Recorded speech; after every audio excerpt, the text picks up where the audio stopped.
Vamos lá, amiguinhos, a nossa aula hoje é sobre polímeros e biomoléculas, né? Polímeros, olha o nome, poli, né? Então são macromoléculas formadas pela união de vários monômeros. Então nós temos os monômeros, vão se polimerizar, vão emendando um ao outro, formando essa macromolécula chamada de polímero. Então nós temos aqui um exemplinho, uma brincadeirinha, não é? Quando você começa a pegar o clips e emendar um no outro, então você teria aqui o que a gente chama de monômero, vai emendando um no outro, formando uma macromolécula, que a gente pode chamar de polímero, não é? Então existem polímeros sintéticos e polímeros naturais. Nós vamos então falar um pouquinho de cada um deles. Então vamos dar uma olhadinha nos exemplos de polímeros sintéticos e de naturais. Depois, durante a aula, nós vamos discorrer sobre eles. Dá uma olhadinha no quadro. Então, polímeros naturais, né, nós temos a celulose, o amido, o látex natural, seda, fio da teia de aranha. E polímeros artificiais são esses plásticos, né? Vivemos na época do plástico.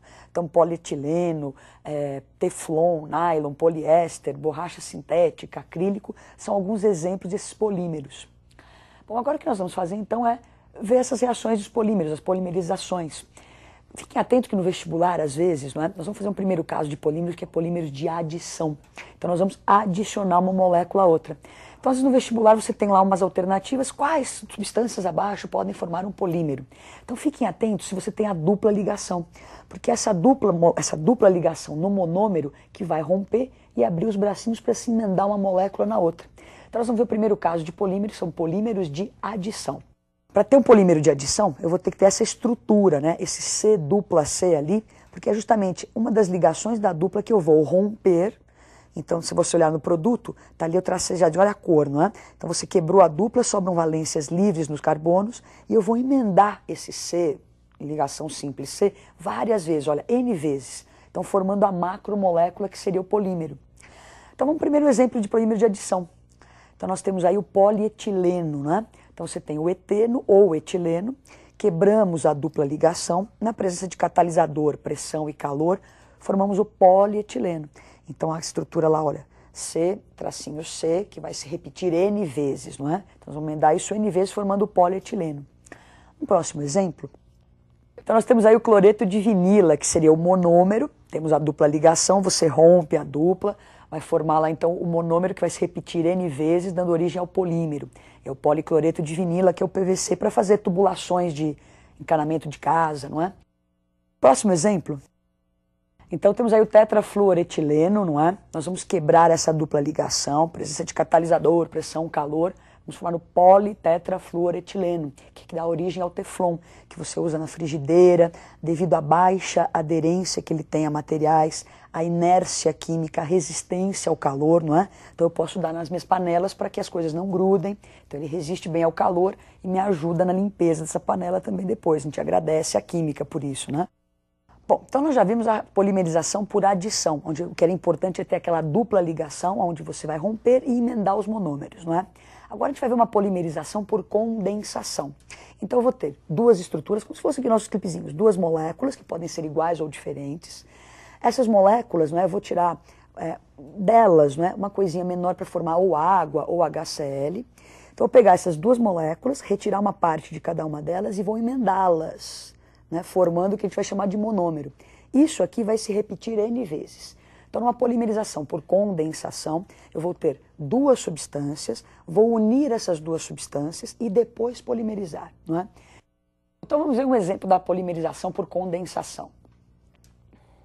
Então, nós temos ali um poliálcool, um alcano, nós vamos tirar o hidrogênio mais o OH do álcool formando a água, emendamos, então, 2 carbonos mais 2 formaram 4. Essa estrutura com 4 carbonos vai se repetir N vezes, formando o polímero. Então vamos a alguns exemplos de polímeros de condensação. Então nós temos aí o poliuretano, não é? Temos essas duas primeiras moléculas, são moléculas diferentes. Então nós vamos quebrar o C dupla N, vamos quebrar ali o OH do álcool e vamos emendar essas coisas. Então olha para baixo ali, você vê, ó, o N, C dupla O, aparece então um pedacinho do álcool. Essa estrutura que se forma vai se repetir N vezes, formando o polímero, que é o poliuretano, não é? No próximo exemplo, Então agora a poliamida ou nylon. Esse nylon que nós vamos ter como exemplo é o nylon chamado de meia-meia, porque as duas moléculas que vão formar o monômero têm 6 átomos de carbono na cadeia. Então é o ácido hexanodioico e 6-hexanodiamina, não é? Então você vê que para formar esse tipo de polímero por condensação, eu tenho um diácido, uma diamina, não é? Eu preciso ter essa estrutura nas pontas para poder emendar uma cadeia na outra. Então nós tiramos o OH do ácido, o H dessa amina, não é? E vamos emendar essa estrutura, na presença sempre de catalisador, pressão e aquecimento. Então você vai ver o produto agora. Então aquela estrutura imensa, não é? Esse monômero vai se repetir N vezes, dando origem ao nylon, não é? Então, se você observar esse C-O-N, né, é uma ligação amídica, né? C-O-N é o que indicava a função amida, por isso que é chamado de poliamida, né? Porque você várias vezes esse C-O-N. No próximo exemplo, nós temos o poliéster, dracon ou terilene, não é? Então nós temos aí o ácido, né, o diácido parabenzoico e 2-etanodiol, né? Então, de novo, aquela estrutura, olha, 2 diácido, diálcool, não é? Então, eu vou pegar o OH desse ácido com o H do álcool e vou arrancar a água e vou emendar essas estruturas. Então, você vai ver o produto. Então, está lá a estrutura, emendamos uma na outra, esse monômero que se formou vai se repetir N vezes. Se você olhar o C-O, é o que indica a função éster, não é? Então, por isso é chamado de poliéster, porque nós vamos ter várias vezes essa ligação C-O. Então, agora nós vamos ver algumas moléculas, algumas biomoléculas, não é? Então, falamos de polímeros sintéticos e vamos aproveitar e falar de biomoléculas e dentro dessas biomoléculas existem alguns polímeros naturais, como celulose, não é? Então, biomoléculas são as moléculas que formam o nosso organismo vivo, não é? Então, são lipídios, carboidratos, as proteínas, não é? Então, vamos ver um pouquinho de cada uma delas. Então, os lipídios são ésteres, não é? Ou triésteres, que são as ceras, os óleos ou as gorduras. Os hidratos de carbono ou carboidratos, ou chamados de glicídios também, são os açúcares simples ou monossacarídeos, como a glicose, a frutose, e os polissacarídeos, como amido, celulose. O que vai acontecer? Agora nós vamos falar um pouquinho de cada um deles. Então, as biomoléculas, né? Moléculas que estão nos organismos vivos. Então, lipídios, carboidratos e as proteínas. Vamos ver os aspectos químicos de cada uma dessas estruturas, né? Porque aspectos biológicos vocês viram em biologia. Então vamos lá para falar um pouquinho de cada um deles. O que são os lipídios, né? Nós já vimos que os lipídios são aqueles ésteres, não é? Ou triésteres. Então nós temos os cerídeos, que seriam as ceras, e os glicerídeos, que são os óleos ou as gorduras. Então vamos ver os cerídeos. Então para formar os cerídeos, não é? Que são esses ésteres, não é? As ceras, nós temos um ácido graxo superior e um álcool graxo superior. Quer dizer, são cadeias longas, não é? Então nós temos aí o exemplo do ácido palmítico e do álcool melíssico. Então nós vamos emendar, lembra aquela reação de esterificação? Então um ácido mais um álcool vai formar o éster. Nesse caso, o produto então formado, o éster, né? É uma cera, encontrada na cera das abelhas, não é? Então tá aí o éster, que é um cerídeo. Agora vamos ver os glicerídeos, que são aqueles triésteres, não é? Então, glicerídeos, que são derivados do álcool glicerina, ali, ó, do propanotriol, não é? Então, eu pego 3 estruturas, 3 moléculas de ácidos graxos, vou unir a glicerina e vou formar o glicerídeo. Então, lembra que glicerídeos são óleos ou gorduras. Então, são ésteres, triésteres provenientes da glicerina. Então vamos ver alguns exemplos dos glicerídeos, né, os óleos e as gorduras, para você identificar melhor cada um deles. Então os glicerídeos são divididos em óleos e em gorduras. Os óleos, eles são normalmente formados por aqueles ácidos graxos, né, que dão origem, ácidos insaturados. E você vai identificá-los porque são líquidos a temperatura ambiente.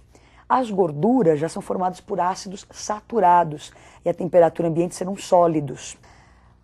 Bom, vamos ver alguns exemplos então, né? Óleos de origem animal, o óleo de fígado de bacalhau, óleo de capivara. Origem vegetal, nós temos o óleo de amendoim, óleo de oliva, de milho, de soja. Gorduras, né, que são sólidos, então nós temos o sebo, a banha, a manteiga. E de origem vegetal, a gordura de coco, manteiga de cacau. Outra coisa interessante para o seu vestibular, não é? É que a produção de margarina, por exemplo, pode ser feita a partir dos óleos, que são cadeias, né, lembra dos ácidos insaturados, através de uma hidrogenação catalítica, você forma as gorduras, que são cadeias com ácidos saturados, formando a margarina. É assim que se produz margarina, então, por aí. Bom, agora nós vamos fazer o quê, não é? Já vimos os lipídios, agora vamos para os carboidratos, não é? Ou glicídios, os açúcares. Vamos lá para os carboidratos, então. Então, pensando no aspecto químico, não é? Um carboidrato ou um glicídio, né? São cadeias de poliálcool aldeído ou poliálcool cetona. Você tem na sua tela o exemplo da glicose, que é um poliálcool aldeído, não é? Chamada de aldose, ou uma aldo, porque tem o aldeído, hexose, porque são 6 átomos de carbonos nessa cadeia, não é? Então, uma aldohexose. Na próxima tela você tem o exemplo da frutose. Então, olha, carboidratos ou glicídios são esses poliálcool aldeído que nós vimos na outra. Agora aqui um poliálcool cetona. Então, a frutose, poliálcool cetona, ou uma cetose, ou uma cetohexose. Então, ceto porque tem acetona, hex porque são 6 carboninhos e ose porque é uma ose, nós vamos ver porque daqui a pouquinho. Então agora nós vamos aprender a classificação dos glicídios, não é? Eles são divididos em oses e osídios. Vamos entender o que são essas coisas todas aí. Olhem para o quadro. Então as oses são os monossacarídeos, elas não sofrem hidrólise e podem ser divididas em aldoses e cetoses. Podem ter até 6 carbonos, né? Como nós tínhamos visto o exemplo da glicose e da frutose. Então são monossacarídeos, não sofrem hidrólise. Isso são as oses. Agora os osídios. Então, osídios são polissacarídeos, né? Esse óligo são vários. Então, os osídios, eles sofrem a hidrólise, justamente, sofrem a hidrólise formando os monossacarídeos, não é? Então, esses osídios podem ser divididos em oligosacarídeos ou em polissacarídeos. Oligosacarídeos são os disacarídeos, é bom que você lembre da sacarose, uma coisa que aparece bastante nos vestibulares, né? Então, sacarose é um disacarídeo, tem os trissacarídeos, e polissacarídeos, amidos, celulose, glicogênio. É bom que você se lembre desses exemplos aí, não é? Agora, uma reação bastante importante que aparece também no nosso vestibular são as fermentações, não é? Fermentação é a produção do álcool a partir de um açúcar. Como estamos falando dos açúcares, vamos ver como é que é uma fermentação, então. Dê uma olhadinha no quadro. Então, a hidrólise da sacarose, pegamos a sacarose, que é um disacarídeo, sofre hidrólise na presença dessa enzima, a invertase, formando glicose e frutose. Isso a gente chama de inversão da sacarose. Na sequência, pegamos essa glicose ou frutose na presença da enzima chamada zimase, formamos então o álcool, liberando gás carbônico, não é? Agora, para acabar, nós já vimos então lipídios, os glicídios, faltam só os aminoácidos que vão gerar as proteínas. Então, vamos lá, o que são os aminoácidos? Então, nós temos aí os aminoácidos, não é? Então, aminoácidos é um composto de cadeia mista, temos o C-OH que indica a presença do ácido carboxílico e o NH2 derivado de amina, né, amônia. Então, esses compostos aminoácidos são compostos anfóteros. Tem uma parte que é ácida e tem essa parte que é básica. Então, natureza anfótera, anfiprótica, não é? Temos um exemplo aí que é a glicina. Então, a glicina que é um ácido alfa-aminoacético, não é? Então, em biologia você vai falar de glicina, alanina, são esses meninos aí, os aminoácidos, não é? Uma coisa importante dos aminoácidos é que eles formam as proteínas através da ligação peptídica. Isso é muito importante no seu vestibular, não é? Então você tem um exemplo de ligação peptídica. Eu tenho 2 aminoácidos. Então, para eu emendar esses aminoácidos e formar a macromolécula chamada proteína, nós vamos tirar o OH do ácido, o H da amônia de uma molécula e vamos emendar isso. Então, na próxima tela você vê o produto disso, né? Olha, esse C-ON, que é a ligação amídica, não é? Formando amida. Então, isso daí, nós temos a formação das proteínas, não é? Então, as ligações peptídicas unem os aminoácidos, formando as proteínas. Bom, então nós aprendemos muitas coisas nessa aula, né? Foi uma aula bem extensa. Dê uma estudada, boa sorte e até a próxima aula.